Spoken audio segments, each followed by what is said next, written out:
네, 일발장전은 오늘 좀 빠르게 지나가도록 하겠습니다. 약간 관념적인 얘기이긴 한데, 타이틀은 언론이 여러분들께 가르쳐주지 않는 경제기사, 경제 속내용들이죠. 숨겨진 진실까지 이렇게 되는 건 아닌데, 저 네 가지가 이제 복합적으로 이제 우리나라 경제를 구성하는데, 환율, 금리, 부동산, 주식.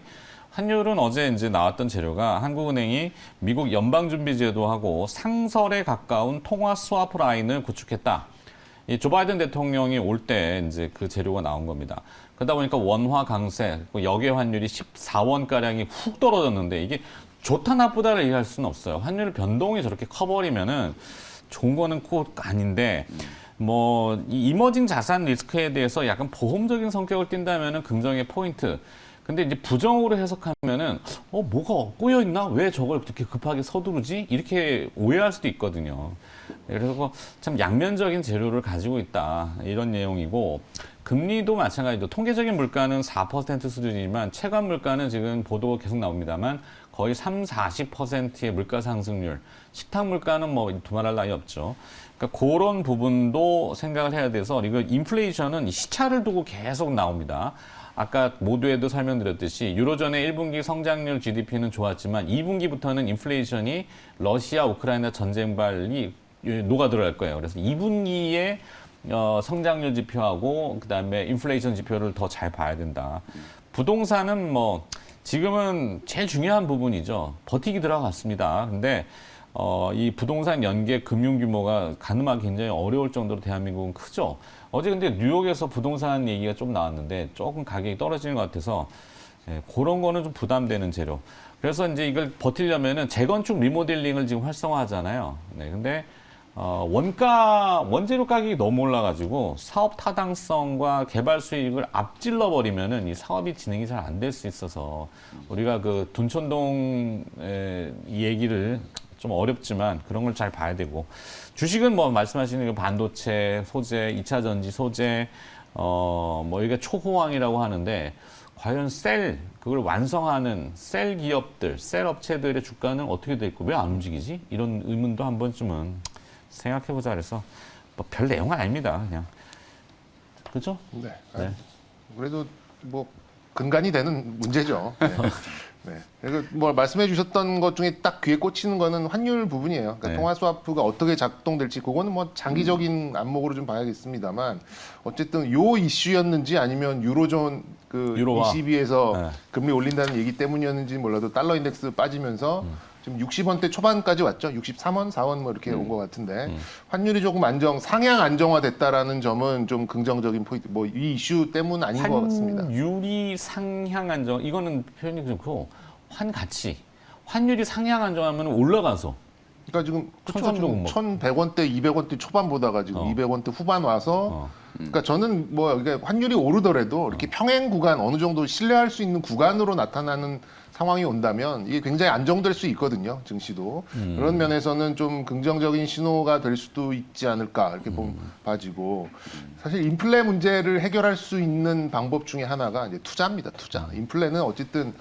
기본적으로 물건이 모자른 거잖아요. 물건이 모자르는 현상이고 그거 모자른 물건 값이 계속 올라가는 그런 현상인데 이론적으로는 이제 넘칠 만큼 많이 생산을 하면 돼요. 이론적으로는. 네. 근데 기업들은 이제 그런 높은 가격에 이제 막 팔아 먹어야 이제 돈을 많이 버는 거기 때문에 투자를 해가지고 생산을 늘려야겠다라는 이런 사이클이 지금 이제 우리 이 반도체나 2차 전지나 이런 쪽에 있잖아요. 원전 또 에너지 이런 쪽에 주로 좀 많이 좀 있다 보니까 계속해서 이제 이런 좀 투자가 많이 일어나는 그런 기업들은 좀 중장기적인 호흡으로 접근할 필요는 있어 보이고 소비자들도 이제 가격이 더 비싸지기 전에 좀 쟁여놓으려고 하는 이제 그런 소비가 좀 있잖아요. 그렇게 되면서 이제 이게 좀 굴러가는 그런 상황이거든요. 그거를 이제 실패했던 게 일본이 이제 그 반대로 가면서 이제 장기 디플레로 좀 간 거고 하여튼 그런 면에서 저는 이제 반도체 2차 전지 그리고 우리가 원전을 가능성이 있는데 왜 이 얘기는 안 했을까라고 했는데 또 아니나 다를까 또 그 협상 테이블에 네. 회담 테이블에 또 올라온다고 하잖아요. 한미 원전 동맹 이렇게 그런 거. 그다음에 또 에너지 이런 쪽에는 계속 지금 투자가 나오고 있는 상황이고 또 2차 전지와 반도체는 우리나라 또 잘하는 쪽이니까 그런 면에서 봤을 때는 너무 이렇게 비관적이지 않은 이제 그런 전망은 있다 이렇게 말씀드리고 싶고 그래요. 네. 간단하게 좀 보면은 뭐 원전 관련해서 오늘 조금 튈 것 같아요. 뭐 네. 한국 한전 기술 같은 종목들 오늘 좀 강하게 갈 것 같고 그리고 삼성전자의 이제 이런 사이클에 맞춰서 계속 투자하는 기업들 많잖아요. 이제 뭐 기판도 있고 뭐 소재 업체도 있는데 요즘 월덱스 얘기가 쑥 들어간 것 같은데 월덱스가 이제 소재 많이 하거든요. 쿼츠, 파츠, 뭐 세라믹, 실리콘 여러 가지 많이 하거든요. 근데 좀 큰맘 먹고 좀 이렇게 좀 많이 늘렸더라고요. 월덱스도 좀 주가가 많이 빠져 있는데 뭐 그런 부분에 있어서는 좀 부담 없어 보이고 에코프로비엠은 아까 좀 말씀을 드렸고 그래서 뭐 저는 요 세 종목을 좀 대표적으로 말씀드리겠습니다. 그래요. 저는 사실 기업이 중요합니다. 종목이 중요한 거고. 하나 또 딱 선택 그리고 오늘 원전 쪽 얘기가 있으니까 한전 기술 한번 말씀드리고 싶네요. 그럽시다. 네. 네. 김혜민 네, 저도 이제 코멘트를 좀 해드리면 오늘 이제 던져주신 주제가 사실 요거 카테고리 하나씩만 얘기를 하더라도 한 2시간씩 진짜 토론을 해야 되는 저도 저거 적으면서 이걸 내가 그죠? 왜 하고 있을까. 그런 주제들인데 저도 이제 환율 어쨌든 우리 국내 증시가 아무래도 최근에 이제 환율 민감도가 좀 높았었기 때문에 제가 보기에는 오늘 이제 원달러 환율이 여기에서 이제 많이 좀 떨어진 건 결국 이제 ECB에서 금리 올리겠다, 뭐 인플레이션에 대비해야 된다라는 좀 상당히 좀 강한 호조를 얘기를 하다 보니까 아니 그렇게 해석을 하더라고요. 근데 네. 내용 다 봤는데 올려야 된다라는 일부 위원들의 당위적인 목소리들이 얘기죠. 있어서 맞습니다. 네, 당장 올리겠다는 건 아니고. 그렇죠. 근데 이제 어쨌든 달러 인덱스는 하락이 좀 들어왔거든요. 그게 보니까 아마 또 미국 국채 발행이 있는 것 같아서 금리 꺾는 것 같더라고요. 느낌이 뭐. 하여튼 10년물 국채 금리가 또 2.85까지 떨어졌잖아요. 네. 이게 어찌 보면 이제 예정된 수순대로 좀 가고 있는 게 아닌가. 사실 저는 이제 이 인플레이션을 막기 위한 가장 좀 중요한 거 차장님은 이제 투자다라고 이제 얘기하셨지만 정말 맞는 얘기인데 또 이건 역설적으로 연준이 과연 얼마나 빠르게 좀 신뢰를 회복할 거냐. 저는 그게 아주 좀 중요한 포인트라고 보여지거든요.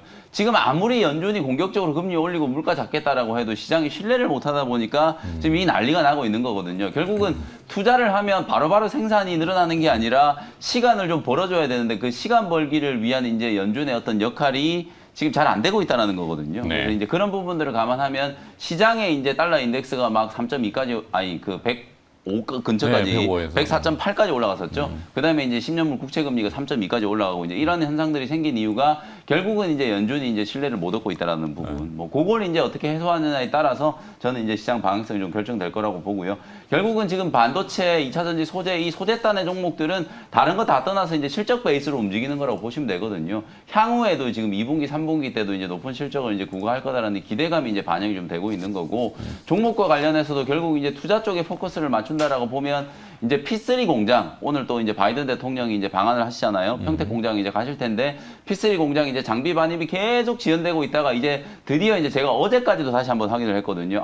5월 말 6월 초부터 이제 본격적으로 이제 반입이 된다. 디램 기준으로는 한 연간 5K, 그다음 낸드 기준으로는 한 30K 정도의 이제 장비가 라인이 이제 깔릴 건데 더더군다나 저는 이제 이런 이제 장비 들어가고 라인 깔리고 이런 이제 공정 효율화를 감안하면 외주 후공정 쪽이 더 좀 중요하겠구나. 그래서 이제 최근에 제가 많이 말씀드렸던 하나 마이크론, 그다음에 엊그제 말씀드렸던 SFA 반도체 네. 이런 종목들 꼭 좀 보셔야 된다. 치기가 저는 왔다라고 보여지기 때문에 뭐 그런 종목들 소재 종목만 보지 마시고 그런 종목들도 한번 참고를 해보시자 이렇게 말씀드리겠습니다. 네.